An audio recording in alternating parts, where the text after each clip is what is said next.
Olá, bem-vindo, bem-vinda. Neste momento, irei iniciar a leitura de mais alguns capítulos do livro O Poder da Esposa que Ora, escrito pela Stormy O. Martin, quando eu preciso me desculpar. Portanto, se você estiver apresentando sua oferta diante do altar e ali se lembra de que seu irmão tem algo contra você, deixe a sua oferta ali, diante do altar, e vá primeiro reconciliar-se com seu irmão. Depois volte e apresente a sua oferta. Jesus deixa bem claro que se você precisa desculpar-se com alguém por alguma coisa, é melhor agir imediatamente. É por isso que você precisa ser capaz de dizer: lamento muito, perdoe-me, peço-lhe desculpa, antes de apresentar a sua oferta de adoração ao Senhor. Deus só aceitará a sua adoração depois que você se desculpar com o seu marido por algo que fez a ele e preparar o caminho para a reconciliação entre ambos. Trata-se de uma ordem muito séria. Deus não quer sua adoração enquanto você não pedir desculpa a quem quer que seja. Por isso, reconcilie-se agora para evitar uma separação entre você e o Senhor. Em geral, você sabe quando precisa desculpar-se com o seu marido, porque se sente culpada pelo que disse ou fez, ou não disse ou não fez. Se é difícil pedir desculpa por isso, a fará se sentir embaraçada, provavelmente o motivo é o orgulho. Você se sente constrangida, pois não gosta de admitir que errou, ou não quer que seu marido a olhe com um ar de satisfação. Mas, se pensar nisso em termos daquilo que o Senhor espera de você, o pedido de desculpas será mais fácil, porque você quer obedecer-lhe. Você não vai querer nunca que nenhuma barreira se levante entre você e o Senhor. Peça a Deus que lhe mostre claramente se há algum motivo para você pedir desculpa ao seu marido. Se o Senhor o revelar, não perca tempo. Você se surpreenderá ao ver como uma coisa tão simples é capaz de fazer uma diferença tão grande no casamento e no seu relacionamento com Deus. Só assim você poderá adorar ao Senhor, e isso abrirá uma porta para a cura, para a satisfação completa e para a bênção de que você necessita pessoalmente e no seu casamento. Minha oração a Deus: Senhor, oro para que me mostres quando eu precisar pedir perdão ao meu marido. Abre-me os olhos para ver se fui insensível, desinteressada ou descuidada nas minhas palavras, ações ou se usei de subterfúgios. Leve embora o orgulho que me impede de pedir desculpa, de admitir meu erro. Afasta toda a mesquinhez que porventura existe em mim, porque desejo viver nos teus caminhos. Não quero que esperes para ouvir minha oferta de oração. Também não quero que meu marido tenha algo contra mim que provoque mágoa ou ressentimento ou que o afaste de mim por qualquer motivo. Dá-me o desejo de agir corretamente. Ajuda-me a estar pronta a dizer: peço desculpa por qualquer erro que eu tenha cometido, para que nos reconciliemos e todos os sentimentos de mal-estar entre nós sejam eliminados. Concede-me um espírito correto, para que eu não tenha nada do que me desculpar no futuro. Oro para que minhas ações, pensamentos, minhas palavras sejam agradáveis a ti, e que minha oferta de oração seja sempre aceitável aos teus olhos. Oro em nome de Jesus. Quando ele precisa ser altruísta. Nada façam por ambição egoísta ou por vaidade, mas humildemente considerem os outros superiores a si mesmos. Cada um cuide, não somente dos seus interesses, mas dos interesses dos outros. Todos nós somos egoístas de tempos em tempos, mas quando você acredita que o egoísmo faz parte do modo de ser do seu marido, trata-se de um assunto pelo qual é extremamente necessário orar. A palavra de Deus diz que nada deve ser feito por ambição egoísta ou por vaidade. Em relação ao casamento, que outro meio há de viver assim, a não ser como a força que vem de Deus? Ele deseja que o marido ame a esposa mais do que ele próprio e que a esposa faça o mesmo. Mas como isso pode funcionar num casamento no qual um dos cônjuges é egoísta? Há necessidade da colaboração de ambos. O casal precisa cuidar dos interesses um do outro, não apenas cada pessoa do seu. Se você acredita que o seu marido é egoísta, precisa tomar a decisão de agir corretamente, independentemente das atitudes dele. Você terá de ser altruísta em relação a ele. Peça ajuda a Deus, mas ore para que o seu marido faça o mesmo. Talvez pareça egoísmo da sua parte orar para que seu marido pense mais em você que nele, mas não é. É a vontade de Deus para a vida e o benefício dele próprio. Além do mais, Deus exige o mesmo de você. Quando o marido e a esposa cuidam dos interesses um do outro, o casamento tem grandes probabilidades de ser bem sucedido. Mas isso só funciona verdadeiramente quando ambos decidem dar este passo de obediência. E é quase impossível fazer isso sem a ajuda de Deus. Porque todos nós temos a tendência de nos concentrar em nós mesmos, mas vale a pena o esforço de buscar a ajuda de Deus. Ele fará maravilhas no seu casamento. Minha oração a Deus: Senhor, oro para que ajudes meu marido a não fazer nada por ambição egoísta ou por vaidade, mas a ser humilde e a cuidar dos interesses dos outros mais do que dos dele. Peço mesmo por mim também. Ajuda-nos a nos relacionar dessa maneira. Dá-lhe um coração que sempre cuide de meus interesses. Ajude-me a fazer o mesmo por ele. Leve embora todo egoísmo em nosso coração que nos faça descuidar um do outro. Afasta toda a vaidade em nós que nos induza a querer vingar um do outro e a pensar eu mereço mais.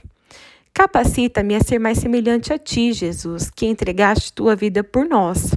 Ensina-nos a entregar nossa vida a ti e a servir um ao outro, porque só assim poderemos servir-te melhor em nosso casamento.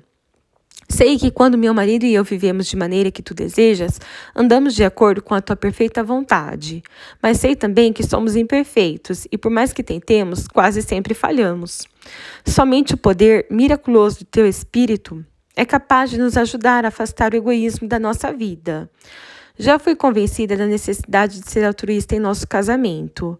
Oro para que convenças também meu marido a ser altruísta. Oro em nome de Jesus. Quando nós buscamos a provisão de Deus. Abraão ergueu os olhos e viu um carneiro preso pelos chifres num arbusto. Foi lá pegá-lo e o sacrificou como holocausto em lugar do filho. Abraão deu àquele lugar o nome de o Senhor proverá. Por isso até hoje se diz, no monte do Senhor se proverá. Quando Abraão obedeceu a Deus e levou Isaque, seu filho único, ao monte Moriá para sacrificá-lo como holocausto, ele confiou que Deus providenciaria outra oferta. Mas, se Deus não providenciasse, Abraão estava disposto a sacrificar o seu único filho. Ele não se recusou a entregar seu bem mais precioso a Deus. Apesar de Abraão e Sara terem aguardado muito tempo por esse filho, ele se dispôs a entregar o sonho a Deus. E por causa disso, o Senhor prometeu ser extremamente generoso com ele. Deus também promete ser generoso conosco, porém deseja que lhe entreguemos tudo, sem dar preferência a nada a não ser a Ele. Precisamos estar dispostos a abrir mão de tudo, até dos nossos sonhos. Se você necessita de uma provisão especial nesse momento, pergunte a Deus se há alguma coisa da qual tenha de abrir mão para entregar a Ele. Isso não significa que você tenha de se desfazer da sua casa, abandonar seu ramo de atividade ou entregar seus filhos para a adoção. Significa submeter tudo isso a Deus e não colocar nada entre você e Ele. Dedique seus filhos ao Senhor e ore para que Ele os use de acordo com os planos dele. Dedique a sua casa a Deus e peça-lhe que a use para os seus propósitos. Dedique seu trabalho, os seus afazeres e tudo o que possui ao Pai Celestial e peça que Ele lhe mostre como usar tudo isso para a sua glória. Quando necessitar da provisão de Deus, submeta a Ele tudo o que você possui e veja como Ele abençoará, suprindo aquilo que você necessita e muito mais. Minha oração a Deus. Senhor, apresento diante de Ti a necessidade que meu marido e eu temos da Sua provisão. Agradeço-te por seres quem provê. Mostra-nos o que podemos fazer para receber a profusão de Tuas bênçãos em nossa vida, ou revela-nos o que devemos ou não fazer para que não retenha Tuas bênçãos para nós. Sei que jamais poderemos fazer algo que seja merecedor das Tuas bênçãos, mas há coisas que podemos fazer para que derrames sobre nós tudo o que planejaste para a nossa vida. Em nome do meu marido, submeto a Ti tudo o que possuímos. Abrimos a mão para entregar-te coisas e pessoas às quais nos apegamos com tanta força. Dedico nossa vida a teu propósito e à tua glória. Mostra-nos o que devemos te oferecer. E ajuda-nos a fazer isso. Entregamos nas tuas mãos tudo aquilo que temos dificuldade em nos desfazer. Somos gratos pelo que nos tem dado, porque sabemos que tudo vem das tuas mãos. Eu te louvo, porque és meu Pai celestial e amoroso, e atendes a todas as nossas necessidades. Agradeço-te desde já tua maravilhosa provisão para nós. Oro em nome de Jesus. Quando eu desejo transformar nossa casa num santuário, com sabedoria se constrói a casa, com discernimento se consolida. Pelo conhecimento, seus cômodos se enchem do que é precioso e agradável. Vamos ler mais uma vez. Vamos refletir mais uma vez. Com sabedoria se constrói a casa, e com discernimento se consolida. Pelo conhecimento, seus cômodos se enchem do que é precioso e agradável. Sim, todos nós já vimos casas esplendidamente decoradas, mas que pareciam sem vida. Também já estivemos em casas simples e humildes, que eram tão acolhedoras e convidativas, que não queríamos nem sair delas. Porém, não temos nada contra as belas casas decoradas, porque também já vimos exatamente o oposto. Uma casa lindamente decorada, que é acolhedora e convidativa, e uma casa simples, mas fria e pouco convidativa. Não é a decoração, não é o tamanho que determina se a sua casa pode ser um santuário ou um refúgio, é o espírito que reside nela. E as pessoas sentem esse espírito quando atravessam a porta de entrada, quer se deem conta disso ou não. Convide a presença de Deus para morar na tua casa. Peça a Deus que ajude a organizar o seu lar da forma que traga conforto e bênção aos moradores e aos visitantes. Para conseguir isso, peça-lhe sabedoria, entendimento e o conhecimento que vem apenas dele. As riquezas preciosas e agradáveis que fazem da sua casa um refúgio para você e o seu marido são a paz, o amor, a alegria, que compõem as qualidades rejuvenescedoras que só Deus pode proporcionar. Em outras palavras, é a presença de Deus. Convide-o para prover as riquezas preciosas e agradáveis de seu Santo Espírito, para que a sua casa seja decorada com a beleza da presença dele. Ela se transformará num santuário no qual haverá reavivamento pessoal todos os dias. Minha oração a Deus: Senhor, eu te convido a habitar em nossa casa. Encha com teu espírito de amor, paz e alegria, de tal forma que este influencie meu marido e eu de maneira poderosa sempre que estivermos aqui. Ajuda-me a fazer o que for necessário para transformar o nosso lar num santuário, para nós e para todos que nos visitarem. Mostra-me como criar um refúgio que seja acolhedor, convidativo, organizado, sem brigas e sem discussões.